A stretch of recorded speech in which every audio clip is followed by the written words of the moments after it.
Interview with the one and only Donald Trump.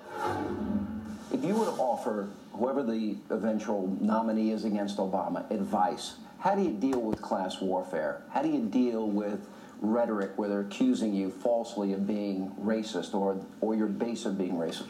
How would you tell them to counter that? Well, a true leader is able to get people together. A real leader gets everybody together. And I'll tell you what, I've been doing this stuff for a long time. I've been very politically active almost all my life in terms of supporting lots of different candidates. And you can see I supported Democrats, Republicans. I supported you made a few mistakes. A lot of people.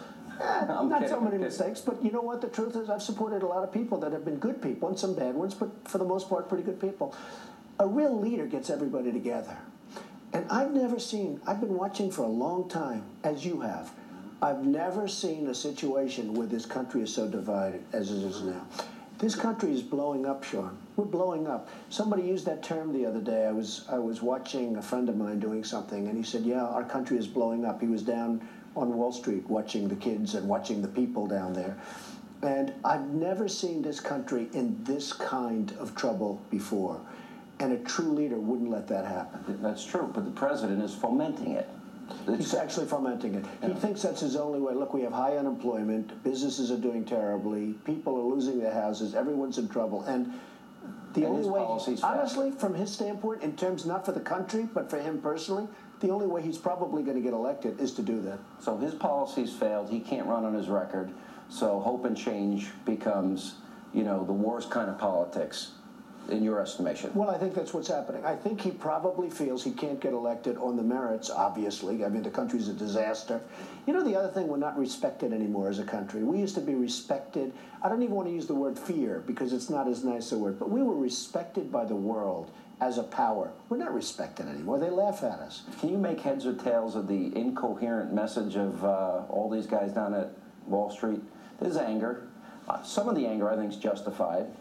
High debt, record deficits, high unemployment, lack of opportunity. But it seems that they want more government as the answer. There's anger at bailouts, which I agree with. You agree with that? Right, absolutely. Yeah. No one comes to bail you out if you have a... No, you don't get bailed out. I will say this. There's something wrong.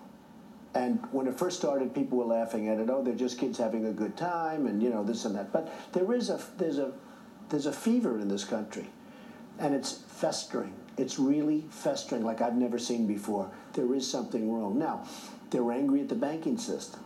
I'm a Republican guy, I'm a conservative guy, but I can tell you, if I sell a home to somebody, they can't get financing from a bank. Okay, they can't get financing. The banks aren't lending money. Now, the banks did get bailed out.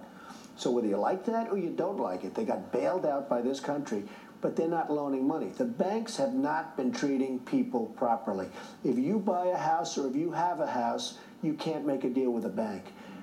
And that's caused tremendous anger throughout the country. I think it started with the banks. I think it is, and I think it's the bailouts, probably the one area we agree, but it seems to be misdirected, the anger. Shouldn't it be, shouldn't many of these protests be taking place at the White House? I always say bad policy. If I could speak to that group, I'm not sure I'm exactly the right person. I don't know if I'd advise you going down there.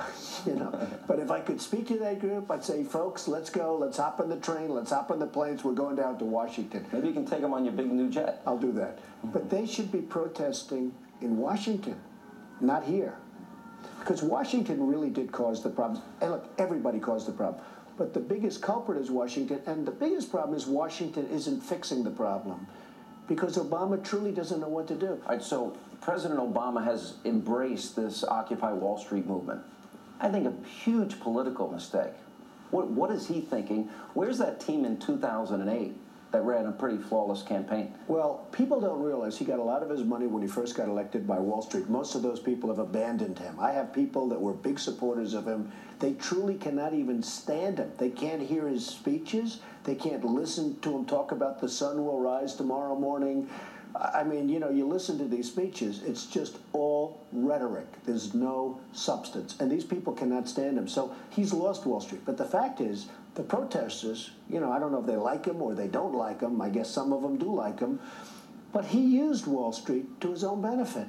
Number one, he got a lot of campaign funds, but then he took the top, I'm not even going to mention their names because they're friends of mine, but he took the top people in Wall Street and brought them into his administration. Right. They were the wrong people, and it failed. and they failed, and they want to do the same thing over again. They want to do it again. Last question. You told me earlier that you're likely to endorse in the next month or two before the primaries. So That's correct. Okay. Who are you leaning towards? I can't tell you that. You are leaning towards somebody. I sort of am, but I can't tell you who. You haven't made a final decision. I have not made a final decision, but I am a little bit leaning towards somebody. I can tell you this, anybody on that panel, anybody on your show, Anybody but Obama. Anybody is better than what we have right now. But I am slightly leaning towards somebody, and I actually respect them all. Does that person know who it is? I don't want to even tell you that. All right, Donald Trump, always good to see you. Thank you very much. Thank you very much. Appreciate it. Thanks.